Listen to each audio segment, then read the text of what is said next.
परख न पवला हमारा के आज बनेला मासूम।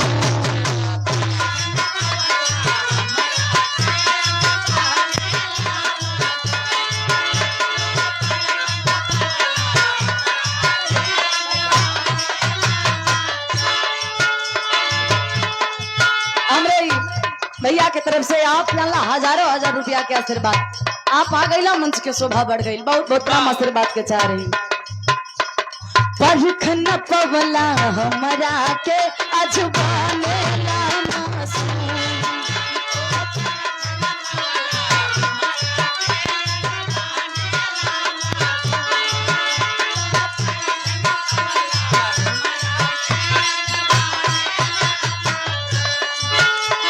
हमारे हदे न दुनिया में हो नाम करला।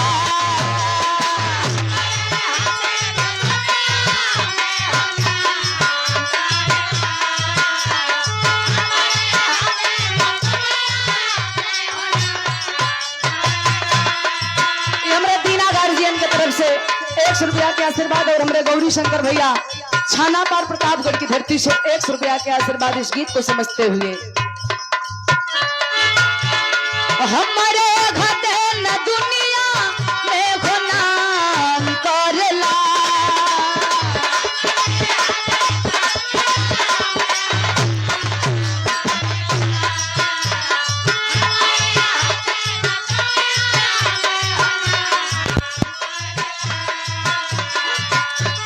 हमारे घटे न दुनिया में हो नाम करला। बदनाम करला हमें बदनाम करला।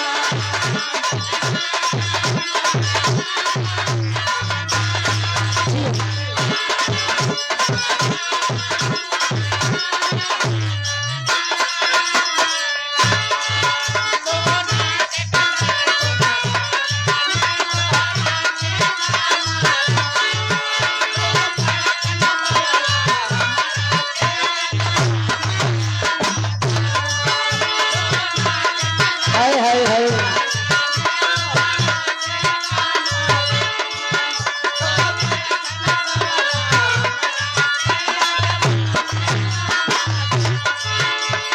हमारे घटे न दुनिया में हो नाम करला।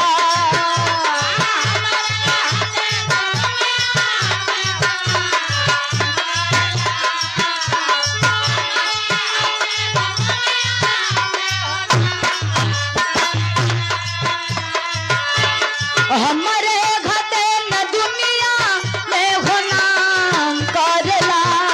बदनाम करला हमें बदनाम करला। बदनाम करला तुमने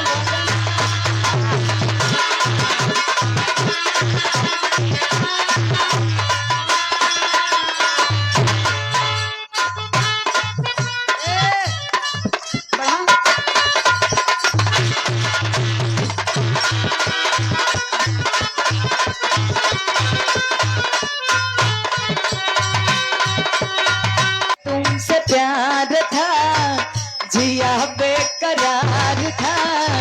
आज भी है और कल भी रहेगा।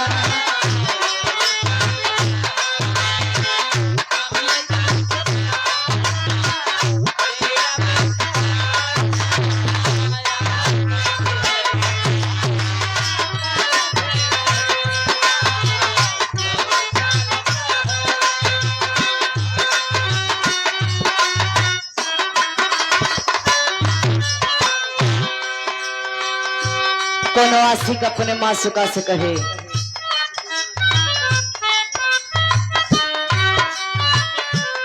क्या बात है। आशिक मासूका के बात हो धीरे धीरे भोर बेला होखे वाली बा। श्रृंगार रस के गीत हो।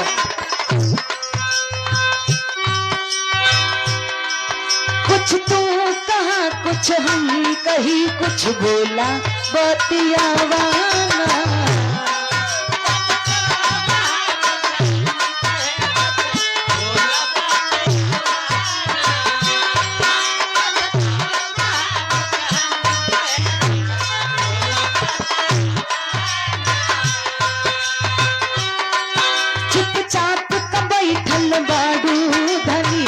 हमर लग गया बहाना।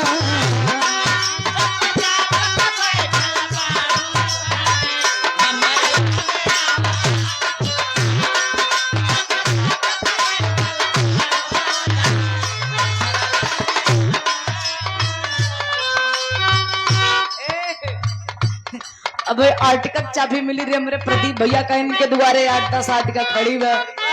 अब देखा उनका लागत भी साइकिल की चाबी है क्या? अच्छा मट के चाबी हो हमरे, क्या बात है, ये तो हमार सौभाग्य भाई। आर्टिकल मिलता है स्कॉर्पियो है ये हमरे घरे, अब मठो हमारे हो जाते। ये शानदार बाबा सूरदास के परम शिष्य हमरे बड़का भैया का नाम है धर्मेंद्र भैया के तरफ से 100 रुपया के आशीर्वाद पूरा मठ हमरे हवाले बाज के बा हिम लैया के बुढ़िया बुढ़वा कह दू तब पैसा करी बाबा। बहुत बहुत प्रणाम चरणों में।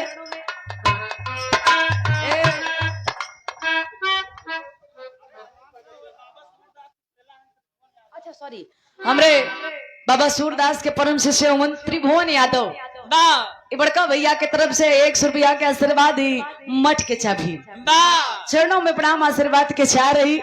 अच्छा भैया सच्चों में हम घरे लेके चल जाई। बहुत बहुत प्रणाम आशीर्वाद के चाह रही। कहे लड़का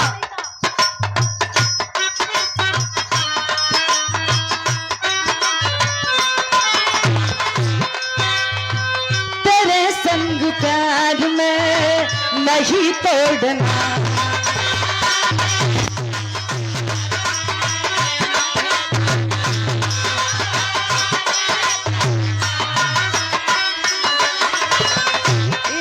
भैया पगला मौत, यह सब गीत के लोग भोजपुरी में बदलते हुए। कुछ तू कहा कुछ हम कही, कुछ बोला बातिया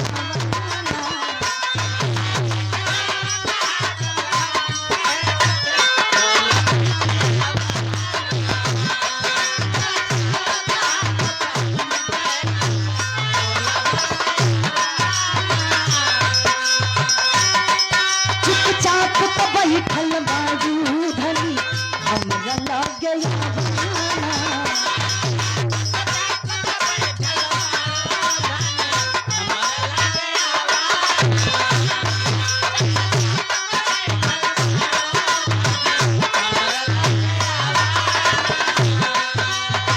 बोल बातिया में भी हान कर बकाए राजा।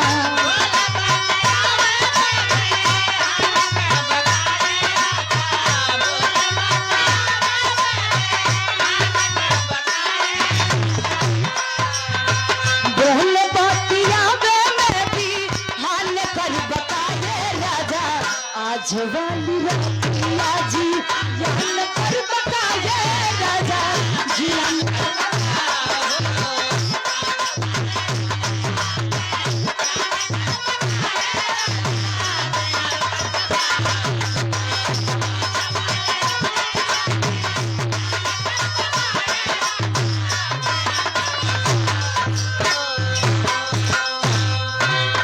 और ये सम्मान किया गया हमरे बड़का भैया। अच्छा इनका रिक्शा बा 5 मिनट, एक गीत समाजवादी पार्टी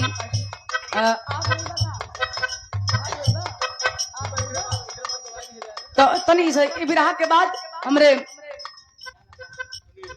सुनील चौरसिया भैया के इच्छावा के एक समाजवादी गीत हम गाई, तो ई विराह के बाद आपके भी गवा दिया जाई। कैसे इतना कीमती टाइम देते हुआ 51 रुपया के आशीर्वाद।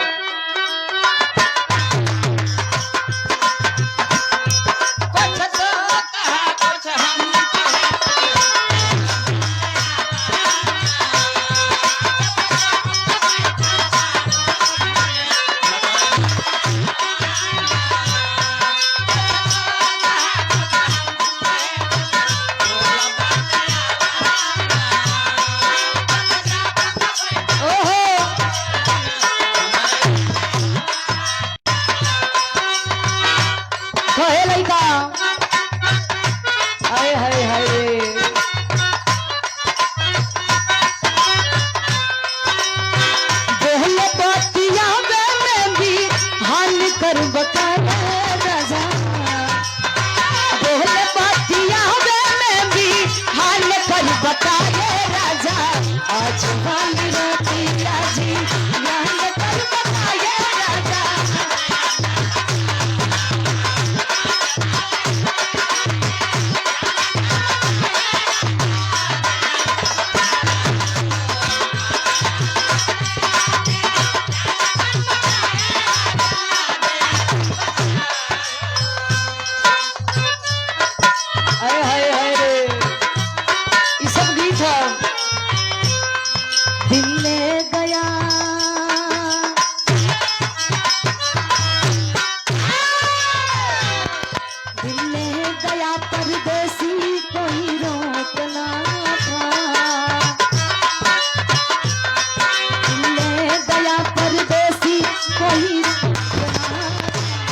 क्या होगा होगा होगा मेरा सोचना।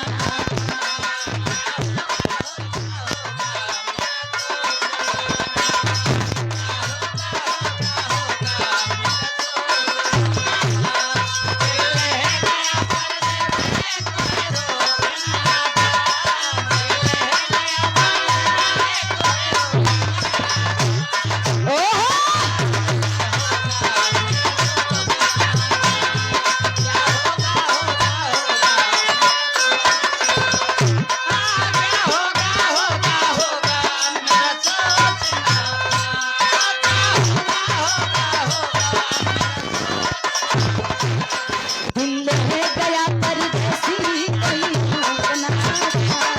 दिल है गया परदेसी क्या होगा होगा होगा मेरा सोचना।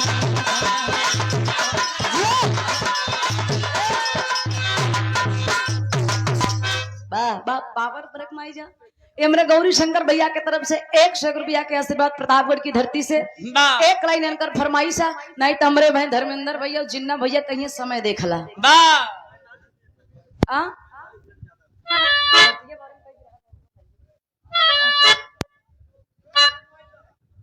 देखो बिरहा एक बात बताई बिरहा वही हाल बा काट के दादा उदा कहा थे काट के कर वाह काट कूट कर कूटा काट के कूटा। अब यार भूमिका लग तो टेरी लग टेरी के बाद पापट लग पापट के बाद आला ओकर बाद छाप लग के बैठ गए कहानी समझा चाहे जिन समझा हमार बिरहापुर तब बिरहम टाइम लागा तो धर्मेंद्र भैया का चाह था रतिया भरे में 4 साल के संति भी कई दिन बिरहा गवाई ले दोबारा न बोलो वो ज्योति के आ? पेटवा भर ले वही आज बिरहा से आ वैसे मठक चबिया हमरे लगे बिना हमारे बिरहवा कहाँ सोए। अब एक लाइन फरमाइश ओकर बाद हम बिरहा 40 मिनट के अंदर बिरहा गाई दे। अब दूर से आई लोगन सबकी इच्छा पूरा करे के चाहिए वही गीतिया बजाई दे।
यादव मास्टर साहब बूथ अध्यक्ष समाजवादी पार्टी धर्मपुर घोड़वा आपके द्वारा शानदार 100 रुपए का आशीर्वाद बैंक में डीलर भी है आपके द्वारा बहुत बहुत प्रणाम आशीर्वाद के छा रही भगवान करे कारोबार में छाड़ छाड़ लगे उपस्थित जनता जनार्दन के प्रणाम आशीर्वाद के कामना हो।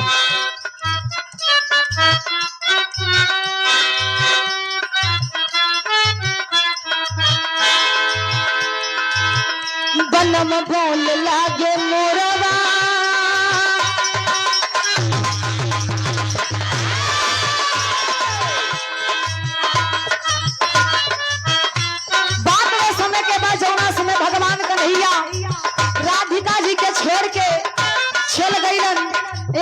सावन के महीना में राधिका जी भगवान कन्हैया के याद करके अपन दर्द बयां करत थी।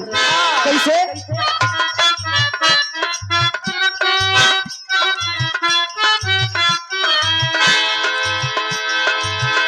बनम बोल नाही मोरा बबर से गैया के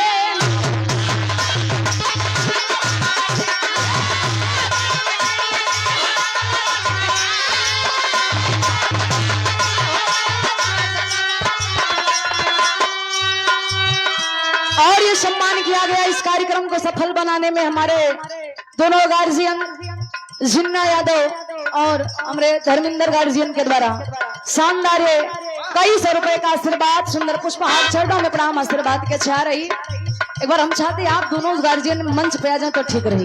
वैसे वहां से आशीर्वाद तो मिलते बा, एक बार मंच पे आके आशीर्वाद दे दे। यहाँ तो इतना चैनल लगल बा लोग भी जान जाए। हाँ तो दिल से धन्यवाद आशीर्वाद के चाह रही।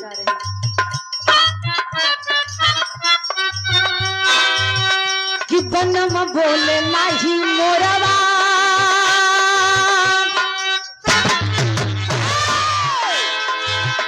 बनम बोले नाही मोरवा बरस गई के लोरवा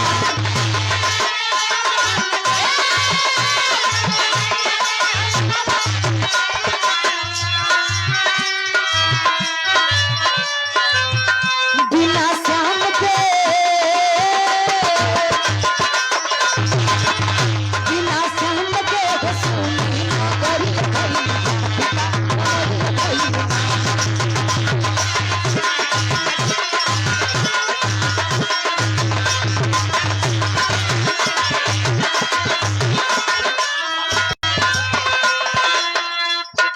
एक गीत हम बोले ही कल चैनल पे आई ज्योति यादव ऑफिशियल पे एक सावनी गीत हम बोले कल आ जाए चैनल पे। कैसे? एक लाइन बस। संयम नवा के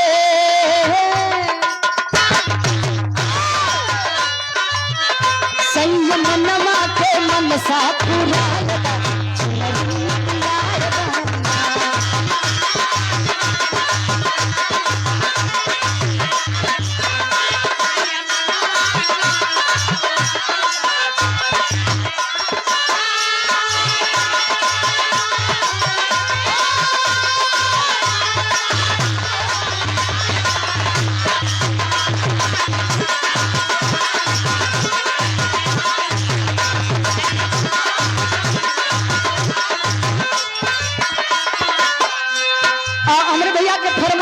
समाजवादी गीत के तो यही में एक लाइन हम समाजवादी गीत कजरी में गौले ही एक लाइन कल आई चैनल पे ज्योति यादव ऑफिशियल पे आप लोग सर्च करिए। अंतरा में गौले का क्या बात है, बड़ी ऊंची लाइन हो। दोनों दुल्हन अपने मर्द से साड़ी मांगत बहुत साड़ी कैसन रही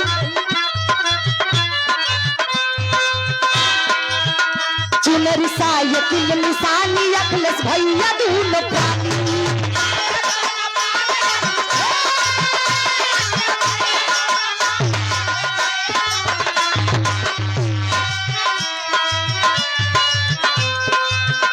समझवादी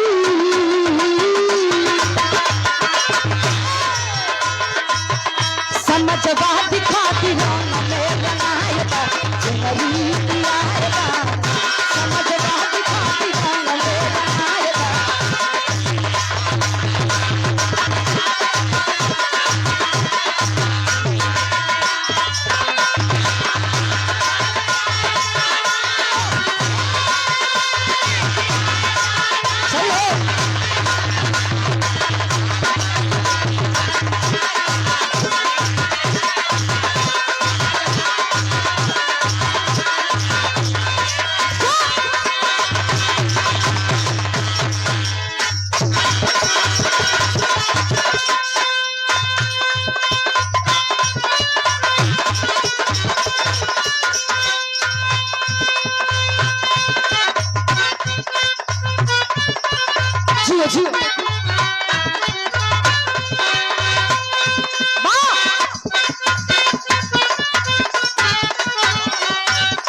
तो सोचत रहे बस दूधे डांट टूटत भाई।